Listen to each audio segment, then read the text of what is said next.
24, 25, estamos 25 de julio.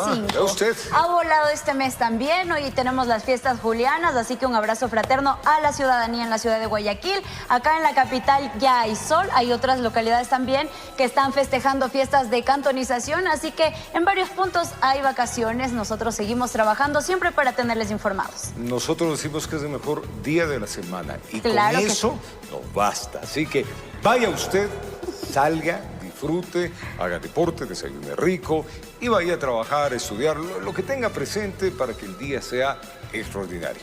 Esto. Y por supuesto, más claro que nada, el mejor día de la semana con la mejor de las energías, contagies alegría al resto de personas que le rodean para que todo salga muy pero muy bien en este día viernes. Así que, buen día para todos. En lo político, el gobierno nacional anunció la supresión de 5.000 puestos públicos de bajo desempeño. Esto con excepción de la primera línea, digamos, médicos, policías, docentes y también los grupos vulnerables. Esta medida obedece a una modernización del Estado.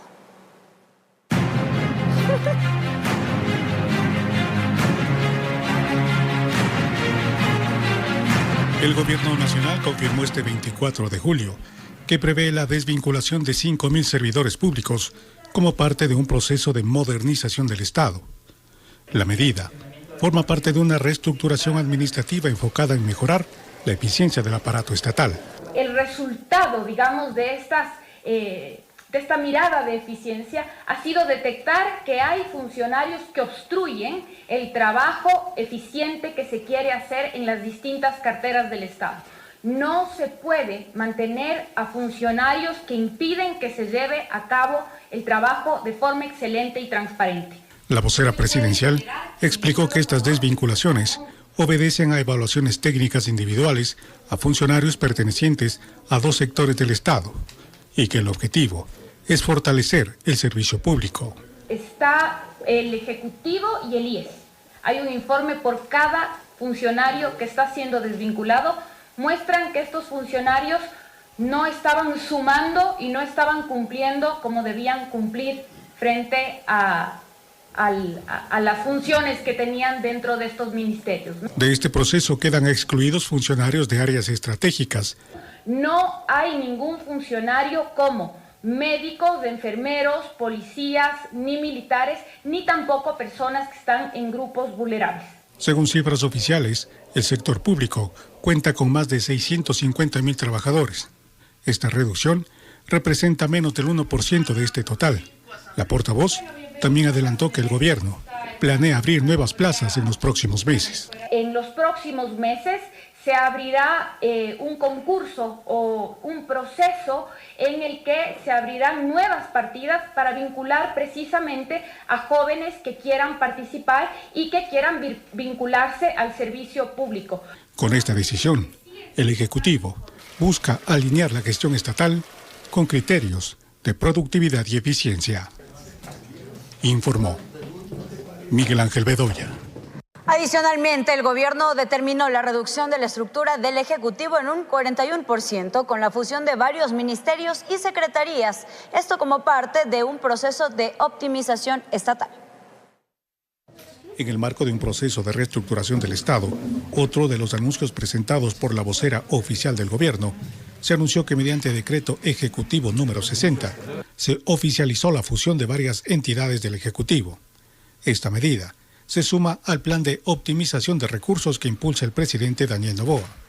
La decisión contempla una reducción significativa en la estructura institucional del Ejecutivo.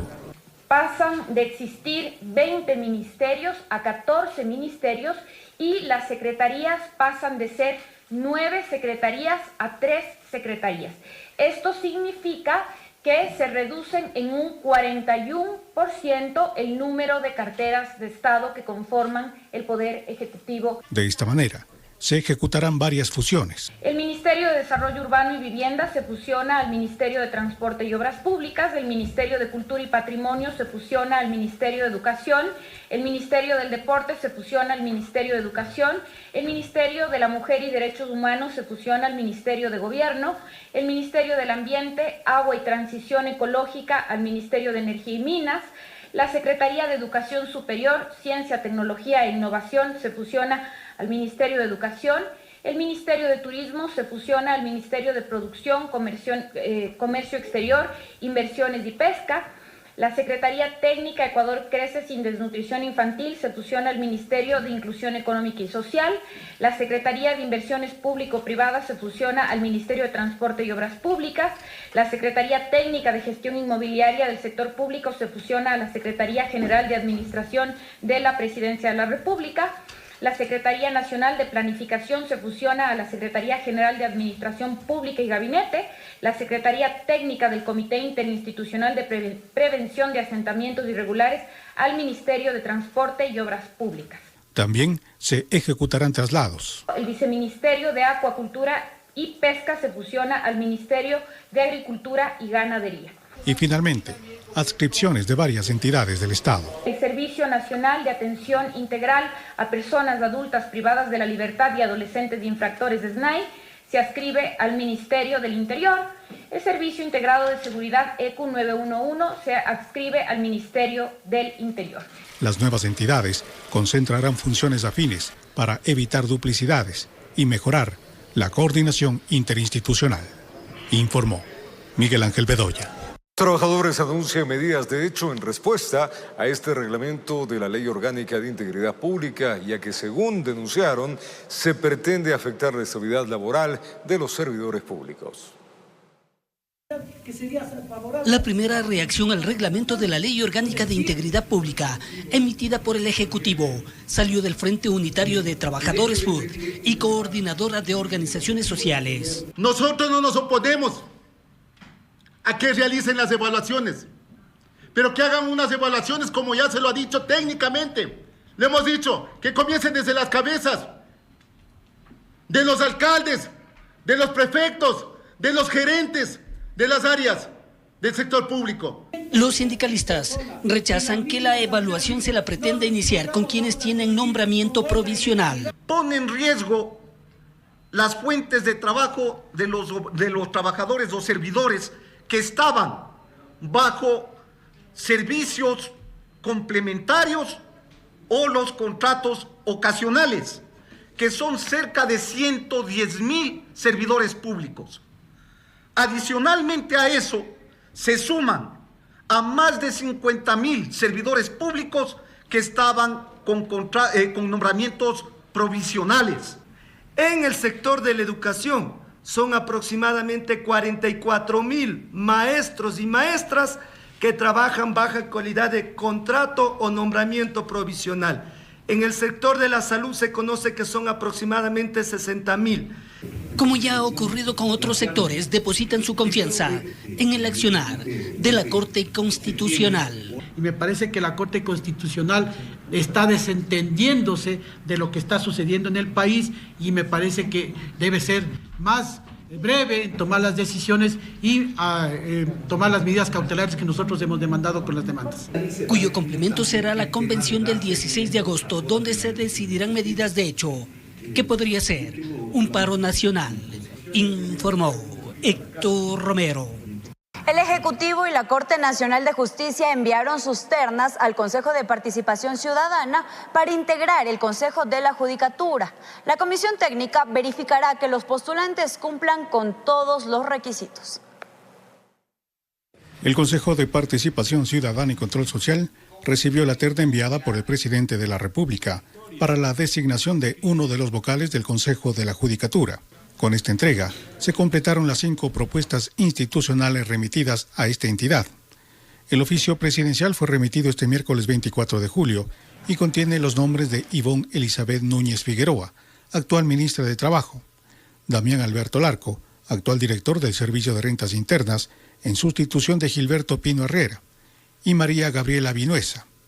Adicionalmente, la Corte Nacional de Justicia también remitió la terna respectiva, la cual está conformada por Juan Benalcázar Guerrón, Alexandra Villasís Parada y el actual presidente de la Judicatura, Mario Godoy Naranjo.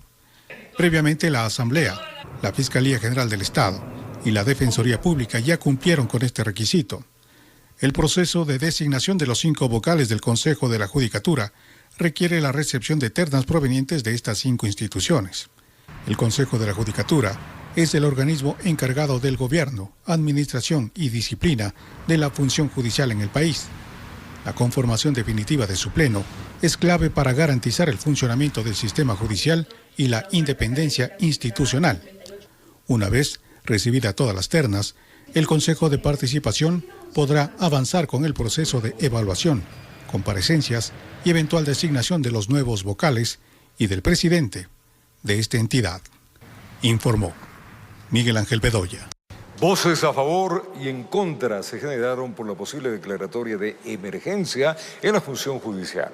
Expertos constitucionalistas señalan que esto podría haber dado paso a demandas de inconstitucionalidad por el mecanismo de evaluación a los judiciales.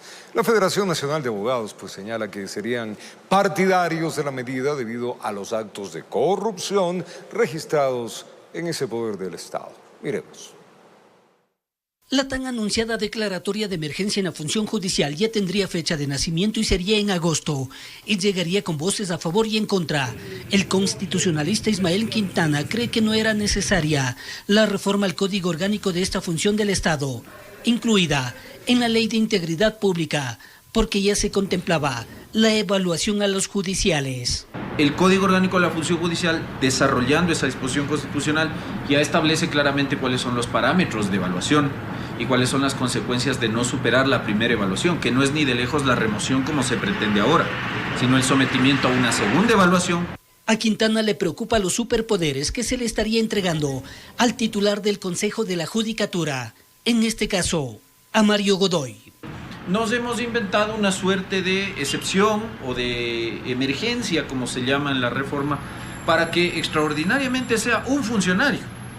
Sobre la base de informes elaborados por funcionarios puestos por ese funcionario, me refiero al presidente del Consejo de la Judicatura y los directores de talento humano y el director general, quienes elaboren no solo la justificación de una declaratoria de emergencia en la función judicial, sino que además le entreguen un superpoder que la Constitución y la ley no le entregan al presidente del Consejo de la Judicatura, salvo obviamente esta última reforma. Situación que le podría generar al Estado ecuatoriano un dolor de cabeza. Porque Ecuador ha sido sancionado por la Corte Interamericana de Derechos Humanos en 2 ocasiones, caso Camba Campos y caso Quintana Coelho, por violar la independencia judicial, que es finalmente lo que yo creo que se pretende acá. Del otro lado de la orilla, Paulo Caña, presidente de la Federación Ecuatoriana de Abogados, le apuesta a la medida. En efecto, corresponde que se haga esta declaratoria de emergencia tomando en cuenta la situación del sistema judicial en el que vivimos, donde no solo lamentablemente hay actos de corrupción que se están procesando inclusamente, sino que faltan recursos para que se tome en cuenta el sistema judicial. Para evitar posibles irregularidades que se puedan dar, aprovechando la emergencia, anuncian ponerle el ojo. Vamos a estar detrás de ello, es decir, a través de una veeduría para que no se vaya a violentar la norma, no se vayan a violentar derechos constitucionales. Resta esperar para ver quién tiene la razón, informó Héctor Romero. Información, amigos, momento de contarles que el presidente de la Comisión de Fiscalización, Ferdinand Álvarez, afirma que Javier Jordán no tiene ni una prueba en su contra y además defendió la convocatoria de Daniel Salcedo la semana pasada. Anticipó que el lunes presentará pruebas con nombres y compañías supuestamente involucradas en las mafias hospitalarias. Las declaraciones de Javier Jordán no le quitan el sueño al presidente de la Comisión de Fiscalización. Dice que le preocupa otra cosa y que escuchar a Salcedo no fue un boomerang. Que el país le dé oídos a un prófugo de la justicia, estamos cayendo en decadencia. La Asamblea dio cabida a alguien que iba a hablar sobre un sistema de corrupción del cual él fue sentenciado y esa información era valedera. Su bancada sacó un comunicado de apoyo y advertencia para desmontar, ahora sí, a las mafias hospitalarias. ¿Cuándo van a empezar? ¿Cuándo va a convocar a los involucrados? No, a ver, hemos empezado. Lo que estamos haciendo ahorita es esperar la información que supuestamente el señor Salcedo haría llegar a la comisión. Luego que que llegue esa comisión, nosotros analizaremos, contrastaremos. La fiscalización dependerá de lo que presente Daniel Salcedo. No, en la absoluta, pero eso ya es un tema de ustedes que lo ponen. La fiscalización depende de nuestro trabajo. Nuestro trabajo está enmarcado en descubrir la verdad. El presidente de la Asamblea no acredita ni para la duda las acusaciones contra su coideario. La bancada de ADN se mantiene más sólida o está más sólida que nunca. Es una bancada unida que tiene el objetivo muy claro, que es transformar al país. El señor Brunces, que fue nombrado por Daniel Salcedo, ¿le ha enviado un oficio a usted para que también lo escuchen? Sí, pero mire, no vamos a caer en ese show de que van a decir cualquier cosa, inventarse cualquier cosa sin pruebas. Si tienen pruebas sobre la crisis hospitalaria que tuvo como consecuencia años atrás, bueno, que las aporten en la comisión. Anticipó que el lunes arderá Troya porque dará pelos y señas de la trama que precisa se tejió antes del gobierno de ADN. Pruebas fehacientes, con datos, compañías, personas. ¿Va a ser con información de Salcedo o de la misma comisión? No, ya hemos recabado nosotros información, y aparte la que tendrá que llegar, entiendo, se vence el día de mañana ya. Lo demás se demostrará en el filo de su comisión, dice CAI, informó Jorge Escobar. La sesión conmemorativa por las fiestas de Guayaquil de la Asamblea Nacional estuvo marcada por discursos históricos, políticos en la defensa de leyes aprobadas de materia en seguridad. El presidente legislativo Nils Olsen también entregó condecoraciones al mérito y a la trayectoria de deportistas, organizaciones y ejecutivos académicos. Para la Asamblea, Guayaquil es la punta del ovillo de la historia nacional y desde esa conciencia plena, su presidente habló de la casta y sensibilidad que la caracterizan. Son la huella de siglos de historia viva, la de los pueblos que habitaron estas tierras antes de la colonia, la de los libertadores que la soñaron libre. Los discursos sobre los hitos del puerto principal y el futuro inmediato se multiplicaron en el turno del asambleísta por Guayas, Andrés Gushmer. Nuestro deber es el de ser una generación que por fin entienda que la coordinación es el mejor camino para desbloquear un mejor presente y un extraordinario futuro. Pero Nils Olsen también defendió las leyes de solidaridad nacional, inteligencia e integridad pública. Darle al Estado herramientas reales para proteger a su gente. No leyes para adornar el archivo, sino leyes que se sienten. Asambleísta, hay más de 20 demandas de inconstitucionalidad a las últimas leyes. ¿Qué piensan hacer ustedes o si desde el gobierno están articulando la defensa ante el máximo tribunal de control constitucional? Nosotros seguiremos defendiendo la constitucionalidad de las leyes del presidente Daniel Noboa. Son leyes que cambian las reglas del juego. Ahora se protege a las Fuerzas Armadas, a la Policía Nacional, a los ciudadanos honestos, antes que la protección que las normas anteriores le daban a los criminales. En el evento condecoraron a artistas de diferentes géneros y generaciones, desde Héctor Jaramillo y Gerardo Mejía hasta Luz Pinos. También a la gloria del tenis nacional, Andrés Gómez, ejecutivos de la Academia y el comandante general de la Policía, así como organizaciones sin fines de lucro, informó Jorge Escobar. En otro tema, Colombia confirmó que volvió a vender energía a Ecuador desde el 18 de julio, a pesar de que el país cuenta con toda la disponibilidad para atender la demanda nacional. Esta venta respondería a un esquema de ofertas competitivas. Ecuador ha vuelto a importar energía eléctrica desde Colombia. Así lo confirmó Edwin Palma, ministro de Energía colombiano, quien anunció que desde el pasado viernes 18 de julio se reactivaron las ventas de electricidad a nuestro país utilizando generación proveniente de fuentes hídricas. El sistema eléctrico ecuatoriano cuenta con toda la disponibilidad para atender a sus usuarios, escribió Palma en su red social X, pero precisó que las exportaciones se concretaron gracias a ofertas competitivas en el mercado. Para este 24 de julio se programó el envío de 1.24 gigavatios con un pico de 228 megavatios entre las 14 y 15 horas. Para el experto energético Miguel Robalino, esta venta respondería a un excedente del país del norte y no a un déficit de nuestro país. Colombia, con el sistema interconectado, que tenemos una capacidad de más o menos 520 megavatios de ida y vuelta en esta autopista eléctrica.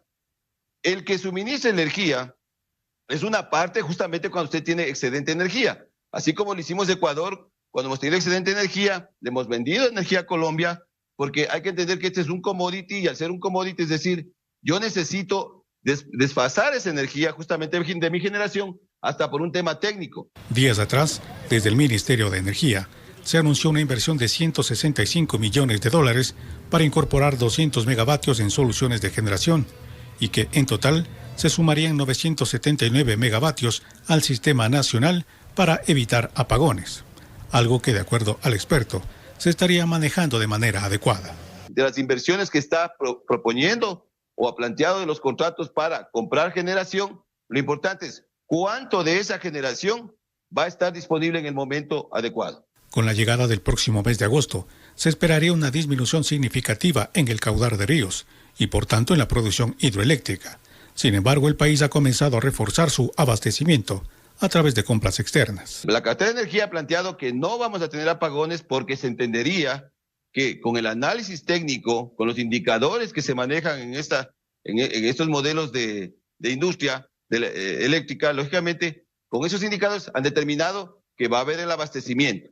Desde el gobierno nacional se ha anunciado de que en este 2025 no habrán cortes de energía, informó Miguel Ángel Bedoya. La jueza constitucional Teresa Núquez Martínez presentó su renuncia ante el organismo por motivos personales, mismo que fue aceptada por el Pleno. La renuncia de la jueza saliente será efectiva este 31 de julio conforme a la Ley Orgánica de Garantías Jurisdiccionales y su reglamento. En su reemplazo se notificará al doctor Raúl Yasac Fernández, quien con su aceptación ocupará el cargo por el tiempo restante al periodo, al haber obtenido el siguiente mayor puntaje en el proceso de la selección original. En otro tema, plataforma de empleo, en lo que va del 2025, la aspiración salarial de los ecuatorianos es de $851. Además, se reveló que por cada vacante comercial hay cerca de 1,000 postulantes, siendo los hombres quienes más participan. Con cerca de 14 años de experiencia, Estefanía ha enfrentado retos para conseguir un empleo donde se siente estable y también cumpla con su aspiración salarial. Ha postulado algunas vacantes, pero son pocas las que le permitirían cubrir con sus gastos. Últimamente es como que hay mucha competencia en el área en cuanto a profesionales y muchas veces se está devaluando cada vez más. Para sociólogos, los ciudadanos aspiran a conseguir un trabajo que les permita mejorar su calidad de vida. El costo de la canasta básica está alrededor de $800.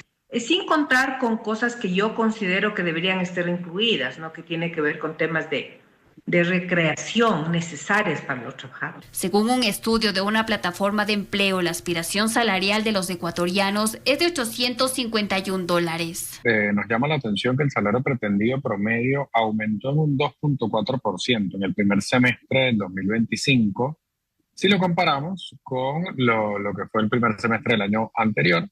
Okay. Esto muestra una tendencia positiva para una mayor estabilidad del mercado, ¿no? Para Estefanía, este es un valor que, a pesar de que no cumple con su aspiración, le alcanzaría para vivir. Como contadora, yo creo que $800 es una media en la que se puede, más que todo, se puede cubrir la canasta básica de una. Según este estudio, los hombres aspiran a ganar más dinero que las mujeres, pero son el género femenino que tiende a no cambiarse de empleo tanto como el masculino. Tenemos $867, ¿ok?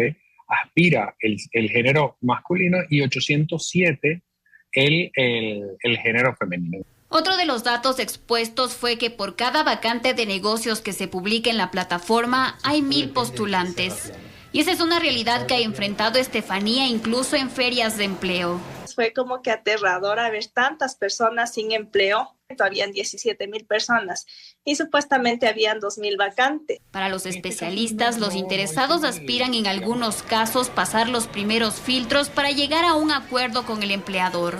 Que las personas a la hora de buscar trabajo tienden a bajar un poco la aspiración salarial para que los contacten, para que haya esa interacción entre la empresa y luego empieza la negociación. La prioridad de Estefanía ahora es conseguir una oportunidad laboral que le permita cubrir con sus necesidades básicas.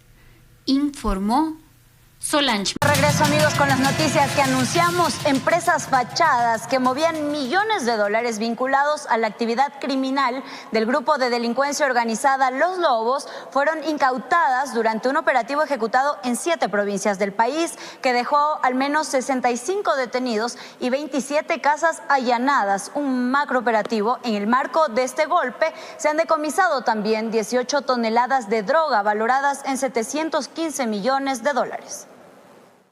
Un operativo simultáneo en 7 provincias del país dejó 65 personas detenidas, entre ellas 4 objetivos de intermedio valor y la incautación de casas y empresas vinculadas al lavado de millones de dólares de la estructura criminal Los Lobos. 13 millones de dólares en movimientos financieros identificados en 4 empresas fachadas en Manta, Sucre, Jaramillo y Montecristi. Estas compañías eran utilizadas por la estructura de Los Lobos para hacer el lavado de dinero. Por ejemplo, la empresa fachada Pesimar fue creada por Génesis Mendoza. Génesis Mendoza fue asesinada el 16 de julio en Manta junto a su pareja Leonardo Briones, cabecilla de Los Lobos, quien estaba con medidas sustitutivas, procesado por el delito de delincuencia organizada. Se dictaron medidas sustitutivas a Flavio Leonardo Briones Chiquito, alias Mexicano, y a César Alfredo Cedeño Muentes, alias Tranza, miembros de Los Lobos, cabezas de la estructura más criminal que existe, que son Los Lobos. La casa de la pareja fue uno de los 27 inmuebles allanados con fines de incautación durante esta operación policial que dio un golpe económico de 740 millones de dólares a esta estructura criminal. Movimientos superiores a los 25 millones de dólares entre las compañías fachadas que trabajaban aquí, entre los bienes incautados a la estructura de Los Lobos y sobre todo lo más importante también los 715 millones de dólares en droga incautada. El ministro del Interior también se refirió a los choneros y advirtió que el nuevo cabecilla de este grupo enfrentará extradición como alias Fito. Delitos imputados no es solamente a él, es a la organización. Significa que si el día de mañana mencionan por ahí que puede ser el hijo, cualquier miembro de la familia o externo, toma el liderazgo, podría tener exactamente el mismo resultado. Con cámaras de Eduardo García desde la provincia de Manabí, informó Wendy Delgado. Mientras tanto, acá en Pichincha, una organización delictiva que se dedicaba a la venta y distribución de droga en la ciudad de Quito fue desarticulada por la Policía Nacional. De acuerdo con las autoridades, entre los detenidos estarían 3 objetivos de intermedio valor, como dice la policía. En su poder encontraron 416 kilos de cocaína. Se trata de un brazo delictivo de uno de los GDO que impone el terror en el país. Sus operaciones en el tráfico de sustancias ilícitas los llevaron a implementar el centro base en el sur de la capital. 1 año y medio de investigaciones permitieron ubicar e identificar a cada uno de los integrantes de esta banda.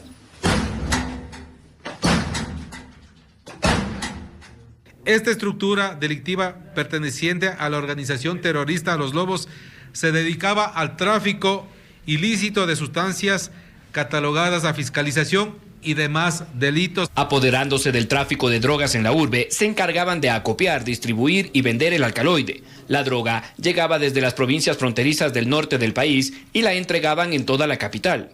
Utilizaban vehículos de diferentes modelos, especialmente automóviles, en donde se trasladaban a las provincias de Esmeraldas, Cantón San Lorenzo, a la provincia Sucumbíos, Cantón Lago Agrio, y a la provincia del Carchi, Cantón Tulcán, con la finalidad de abastecerse de sustancias sujetas a fiscalización, transportando dicha sustancia hasta la ciudad de Quito, donde era almacenada en el sector de Huamaní, perteneciente al distrito Quitumbe, procediendo al almacenamiento, distribución y comercialización de esta evidencia en diferentes sectores de la capital. En simultáneo les cayeron en el silencio de la madrugada. 1 a 1 sus dulces sueños se convirtieron en pesadillas. 6 mujeres y 7 hombres integraban la estructura criminal. Tenemos 13 individuos aprehendidos, todos mayores de edad, 7 hombres y 6 mujeres. 3 individuos son considerados como objetivos de intermedio valor. José A., quien posee antecedentes por tráfico de sustancias ilícitas. Judith J., antecedentes por tráfico de sustancias ilícitas. y Edison M., antecedentes por tráfico de sustancias ilícitas y por asociación ilícita. Los allanamientos también permitieron incautar 416 bloques de cocaína que guardaban en los inmuebles, cargamento ilegal que correspondería a 5 millones de dosis destinadas al mercado interno. Que esto equivale a 416 kilos que en el mercado nacional se está considerado en $1,5 millones, afectando también económicamente con un aproximado de cerca de $9 millones. Como les dije, ya transformó. Además, desde la institución del orden indicaron que los detenidos también están involucrados en robos, asaltos y extorsiones en los sectores de San Roque, Aloac y Tababela. Informó Mauricio Sánchez. Y en Santo Domingo, en el sector Velasco Ibarra, el cuerpo de una mujer fue encontrado en estado de descomposición por la Policía Nacional. Este hecho fue reportado por los moradores al percibir un olor fétido en la zona.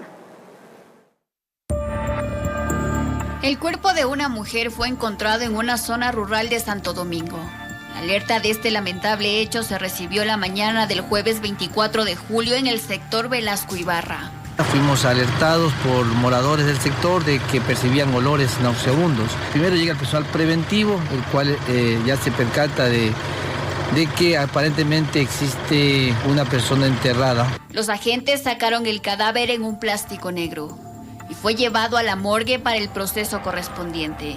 Se desconoce la identidad de la mujer, pero la policía ya ha iniciado con las investigaciones del caso.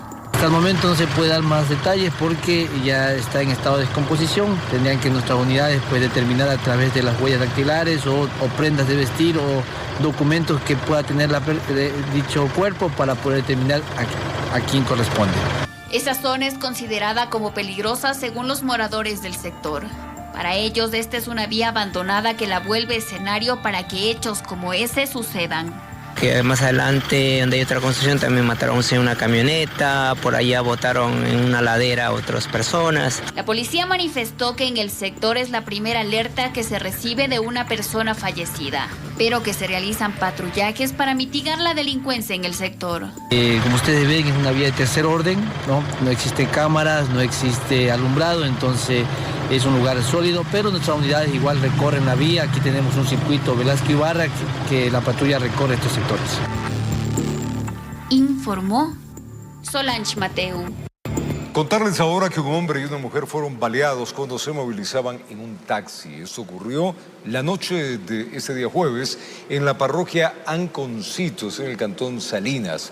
El conductor del taxi murió al instante y las balas hicieron que perdiera el control del vehículo estrellándose contra un muro de tierra.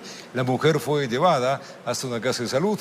Graves heridas realmente las tiene. La policía investiga este crimen. Un nuevo hecho violento se registró en la provincia de Santa Elena la noche de este jueves. Cerca de las 10 de la noche, una pareja fue atacada a balazos mientras se movilizaba en un taxi por el sector Balcón Encantado, en la parroquia Anconcito del cantón Salinas. Según los primeros reportes, el conductor perdió la vida de forma inmediata producto de los disparos, lo que provocó que el vehículo se estrellara contra un muro de tierra. La mujer que lo acompañaba fue encontrada gravemente herida y trasladada de urgencia hasta una casa de salud con pronóstico reservado. El fallecido fue identificado como Charles Chayán Cruz, oriundo de la comuna del Real, de la parroquia Chanduy. Era conocido en la zona por haber liderado años atrás una agrupación juvenil que promovía el turismo comunitario. La policía realizó el levantamiento de indicios y continúa con las investigaciones para dar con los responsables de este ataque armado. Se espera en las próximas horas un pronunciamiento oficial para dar a conocer mayores detalles de este sicariato. Desde la provincia de Santa Elena, informó Darwin Villao. A las 4:14 de este viernes 25 de julio se reportó un siniestro de tránsito en la Panamericana Norte en el pasaje Los Gansos en Calderón, en donde estuvieron involucrados un vehículo pesado y un vehículo liviano. Según información de las autoridades, el conductor del camión abandonó el lugar. Se registró una persona herida por el siniestro y además la Agencia Metropolitana de Tránsito informó que existió un cierre sobre la Panamericana Norte, aunque la vía ya se encuentra habilitada. Mucha atención con eso.